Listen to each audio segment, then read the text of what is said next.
मेरा नाम शिवम तिवारी है। हाल ही में विश्व की 1600 विश्वविद्यालयों की एक रैंकिंग की लिस्ट आई थी और उस लिस्ट में भारत का कोई भी विश्वविद्यालय टॉप 300 में नहीं था। देश का केवल एकमात्र विश्वविद्यालय IISc बेंगलोर उस लिस्ट में था जो 350 के अंदर था।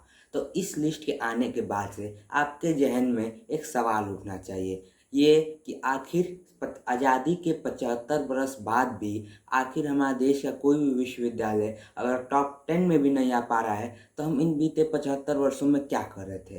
तो इन बीते 75 वर्षों में जितनी भी सरकारें आईं उन्होंने उनमें से एक ने भी ना तो इस देश की शिक्षा व्यवस्था पर ध्यान दिया, ना ही स्वास्थ्य व्यवस्था पर। आज की वीडियो में हम बस शिक्षा व्यवस्था की बात कर रहे हैं, तो चलिए शिक्षा व्यवस्था पर ही इसको केंद्रित करके रखते हैं।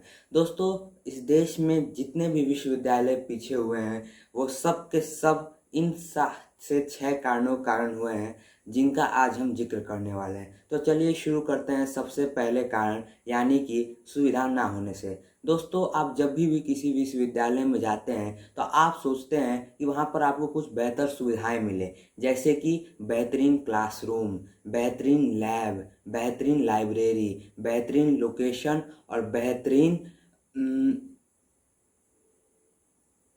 हॉस्टल। बेहतरीन हॉस्टल।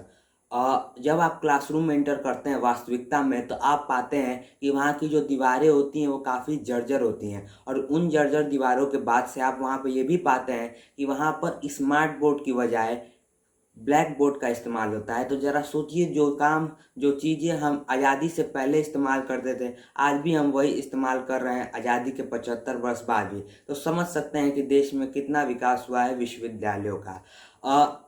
जब आप लैब में इंटर करते हैं तो वहाँ पे आप पाते हैं कि जितनी भी इंस्ट्रूमेंट्स हैं वो 30 से 40 साल पुराने हैं। तो आप समझ सकते हैं कि आदमी क्या ही उस पर रिसर्च कर पाएगा उन मटेरियल्स और इंस्ट्रूमेंट्स के साथ। अब आते हैं हम हॉस्टल में। हॉस्टल में आप जब जाएंगे तो आप देखेंगे वहाँ पर 2 से 3 लोगों के लिए ही कमरा अलॉट होता है, पर वास्तविकता में उस एक कमरे में 8 से 10 बच्चे भरे रहते हैं। तो ये भी आपके लिए एक असुविधा है। लोकेशन की बात करें, अगर किसी विश्वविद्यालय का जो कैंपस है अगर वो किसी मेन मार्केट में है तो वहाँ पर तो साउंड ऑब्वियसली हम सुन सकते हैं। अगर विश्वविद्यालय प्रशासन ने ध्यान दिया तो ठीक है, और नहीं ध्यान दिया तो लोकेशन तो बेहद ही खराब होगा, जिससे छात्रों को वहाँ के माहौल में व्यवस्थित करने में काफ़ी समस्या होगी। अब आते हैं लाइब्रेरी में। वहाँ विश्वविद्यालयों की जो लाइब्रेरी होती है वो काफ़ी जर्जर होती है। वहाँ जो किताबें होती हैं उनमें दीमक लग गया होता है। वहाँ जो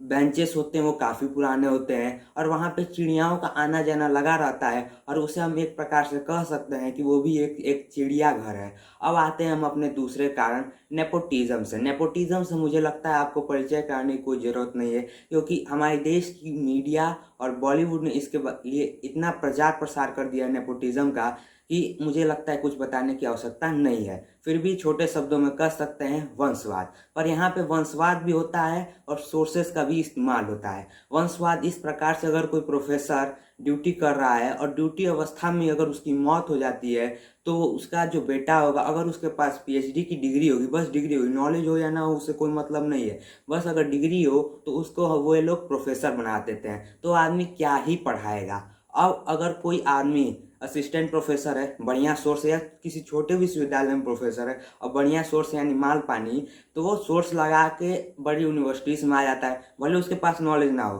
पर सोर्स है तो प्रोफेसर है तो क्या ही पढ़ाएगा। यह भी एक कारण है देश के विश्वविद्यालयों के पिछड़ने का। अब आते हैं हम अपने तीसरे कारण, यानी कि हिंसा। दोस्तों, हिंसा शब्द का जब जिक्र हो और उसमें JNU का जिक्र ना हो तो JNU के लिए वह एक अपमान की बात है। पिछले 7 बरस के अंदर जितनी हिंसाएं JNU में हुई हैं शायद ही किसी विश्वविद्यालय में हुई होंगी हमारे देश के अंदर।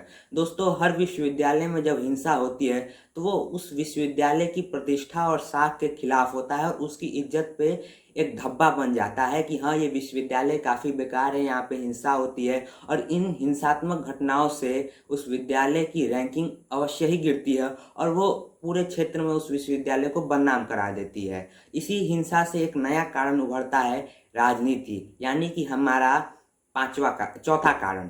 राजनीति दोस्तों एक प्रकार से सही है, पर जब इस राजनीति में बड़ी पार्टियों का जब शामिल हो जाएं, इस राजनीति में जब जातिगत राजनीति आ जाए, इस राजनीति में जब धार्मिक राजनीति आ जाए, तो ये राजनीति काफ़ी बुरी हो जाती है, जो कि हमारे देश में आज के ताज़ा हालात में हो रहा है। हर विश्वविद्यालय में बड़े बड़े बाहुबलियों का हाथ होता है। वहाँ के चुनाव के दौरान हर विश्वविद्यालय में जब भी चुनाव होते हैं तो वहाँ बड़ी पार्टियाँ जैसे कांग्रेस हुई, बीजेपी शामिल होती। इनका कोई मतलब नहीं वहाँ पर शामिल होने के लिए, पर फिर भी अपनी प्रतिष्ठा और अपना वर्चस्व बनाने के लिए वे वहाँ पर शामिल होती हैं, जो बेहद ही गलत है। अगर ये विश्वविद्यालय से दूर रहे तो विश्वविद्यालय के लिए काफ़ी अच्छा रहेगा।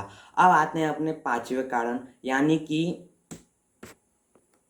अब आते हैं हम अपने पांचवें कारण, रुझान ना जगा पाने में।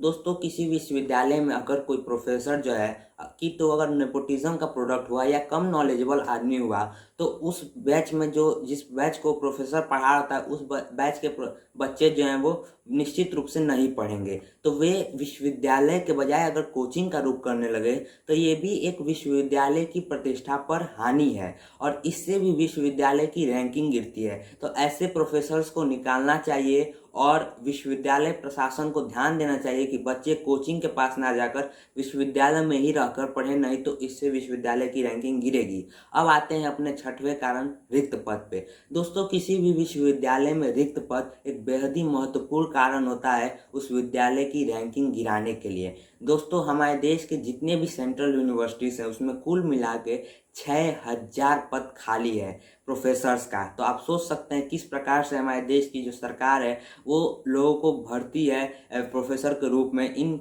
यूनिवर्सिटीज़ में। अब आते हैं अपने सातवें कारण, यानी कि फंड पर। दोस्तों, जो हमारे देश की सरकार है वैसे भी वो शिक्षा पर ध्यान देती नहीं, बजट है वो शिक्षा के लिए बेहद ही कम है, तो वो यूनिवर्सिटीज़ को क्या ही देंगी। एक एवरेज निकाल लिया जाए तो हर सेंट्रल यूनिवर्सिटी हर सालाना कम से कम 10 करोड़ पाती है सरकार द्वारा, पर उनके खर्च, उनकी बच्चों की संख्या के हिसाब से हर सेंट्रल यूनिवर्सिटी को कम से कम सालाना 50 करोड़ तो मिलना ही चाहिए, जो कि हमारी भारत सरकार यूनिवर्सिटीज़ को देती नहीं। ये सिर्फ आज की सरकार नहीं करती है, ये शुरू से होते आया है। बस थोड़ा थोड़ा टाइम पे ये एक हल्का सा इंक्रीमेंट हो जाता है फंड में।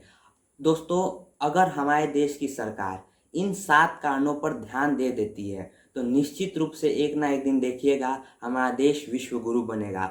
और जब तक ये हमारी सरकार इन कारणों पर ध्यान नहीं देगी, हमारे देश के विश्वविद्यालय ऐसे ही नीचे इनकी रैंकिंग गिरेगी और ऐसे ही हमारा देश पिछड़ते जाएगा। बहुत बहुत धन्यवाद। जय हिंद, जय भारत।